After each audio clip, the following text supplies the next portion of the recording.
जैसे जैसे रात ढल रही है, ठंड बढ़ती ही जा रही है। मेरे पीछे ये लोग मजबूर हैं 7 डिग्री की कंपकंपाती ठंड में भी सड़कों पर सोने के लिए। ऐसे में काम इंसान अपने घर में रजाइयों और हीटर की मदद से ठंड से बच जाता है। जब कभी तुम सामने पीड़ित किसी को देखते हो या किसी असहाय दुर्बल के दुखों को जानते हो, तब कभी आवाज मन से न्याय की उठती ही होगी।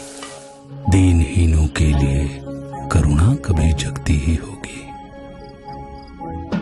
पर कभी बढ़ने की आगे हिम्मत जब टूट गई होगी, मैं अकेला क्या कर लूंगा ऐसी सोच रोकती होगी, तब तुम्हें मैं साहस का एक मूल मंत्र बतलाता हूं। ये वीर कौम कैसे जन्मी, ये कथा तुम्हें सुनाता हूं। जुल्म हुआ हो चाहे जितना, आदर्शों पर रहे अटल, संत से कोमल हैं वो और वीर भी बेहद प्रबल।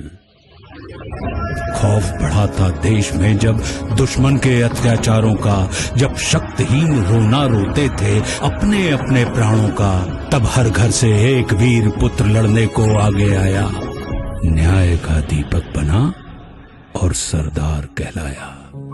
विपदाओं को सेवा अवसर में इन लोगों ने दिया बदल, संत से कोमल हैं वो और वीर भी बेहद प्रबल। गिनती जिनके लिए युद्ध में मायने ही नहीं रखी कभी, आगे कितने लाखों की सेना ही क्यों ना खड़ी रही, लेकिन उस सरदार के पैर डर से फिर भी मुड़े नहीं। राष्ट्र सुरक्षा में जिन्होंने परवाह जान की करी नहीं, अन्याय से लड़ने की समाज में इन लोगों ने करी पहल, संत से कोमल हैं वो और वीर भी बेहद प्रबल। संत से कोमल हैं वो और वीर भी बेहद प्रबल। मैनकाइंड फार्मा सिखों के सिखाए कुछ ऐसे ही जज्बे के साथ, दिल में कोमलता, रफ्तार में प्रबलता और जुबान पर भारत लिए अब और भी तेजी से बढ़ रहा है। हम सैल्यूट करते हैं हर उस सिख को जिन्होंने भेदभाव मिटाकर हमेशा समाज को जोड़ने की बात की। मैनकाइंड फार्मा की तरफ से आप सभी को बैसाखी की हार्दिक शुभकामनाएं।